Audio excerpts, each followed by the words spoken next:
Everyone,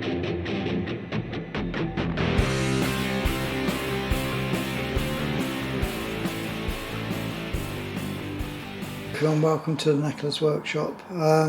Just a quick update on the Arbor Press, I suppose it's restoration or setup, whatever, modification.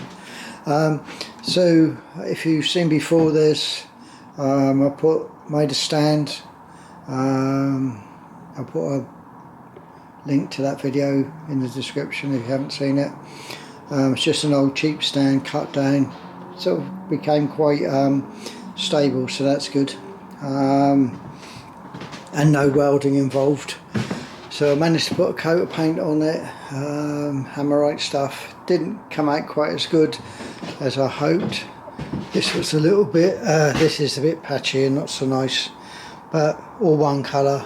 One thing I did want to share with you, when it all inside here, I cleaned out as much as I could and then sealed it with an enamel paint, and it just stops some of the casting still flaking off and getting onto the main sort of bearing surface, so that was pretty good. So yeah, so that's that. I'm all pleased with that, or pretty pleased with everything. It's secured. If you saw on the last video, I'd made the wooden base, so that's all secured to here now, and we've got the coach bolts that come through. And if you, again in the previous video, let me get down here, see if I can show you. Yeah, so we've got in here some blocks of wood, so it comes right through there to secure it. And I didn't want to have it, so I was yanking down on these and crack the castings, because as they're made, you know, it's an offshore one, sometimes they're not always perfect. So down below here we've got some of the other component parts, all painted, ready for reassembling. And if you watched last week's, or the last video, you can see the oilers that I was kindly, or that were kindly donated to the channel. So I got one there, and I've got one round here. Originally I was, because that's a bit not perfectly in line, I was going to drill another hole, but I decided not to. I was getting carried away really, and it didn't make any real difference. So they're there, so that's brilliant. So let me show you what needs to be done and what I've got ready. So I'll keep you sort of handheld. So this is the hand wheel. Now I've done quite a bit of, so I've been trying to file out these bits that your hand grabs onto. They were all over the show, still a bit more to do on here. So I just tend to do it when I'm waiting. If I'm waiting, I've just painted something or whatever, just whenever I've got a spare minute, I just attack it and see if I can just improve it. So really that would be the last thing that I imagine will be completed. All the other component parts I've cleaned up and removed any burrs or anything. That's the main spindle that goes through it. So they're all ready for reassembling. The only thing I'd like to do, and if anyone here in the UK has some sort of idea where I can buy cold bluing solutions, it seems incredibly expensive for a small quantity, and I'm not trying, all I'm trying to do is just re-blue them, I guess is the correct well, what I'm trying to achieve. So if anyone knows where I can get some larger quantities of it, please, you know, put it in the comments and let me know. This is the main hand wheel. I've got a, yeah, it's all pretty rusty and paint on it and everything, so I've got to clean that up. So let me put that there. So this is don't know what you call it, the main I did this last time, I couldn't remember what it was called, the ram, yeah, ram. So what if you watched on the previous one, what I want to do is drill a hole in the centre here, and there was some debate about how I could hold it. Now Mr. Factotum came out with a good idea, which I liked. So I've got a bit of aluminium. I'm going to chop off about that much, and then I'm going to cut a square in the middle and have four grub screws coming down, so then I can fit that over there. So basically I'm turning this square into a round circle, so then I can hold this end in the 4-jaw chuck. I can square it all up, and then I can have a fixed steady up at this end going around this, and then I should be able to then turn it on the lathe and then drill in through here to create, well, one I want to face the end of, and two, drill in and create the hole in there, and then I'm going to make some inserts to be able to go in there, and also I'll need to drill and tap and put a grub screw in there.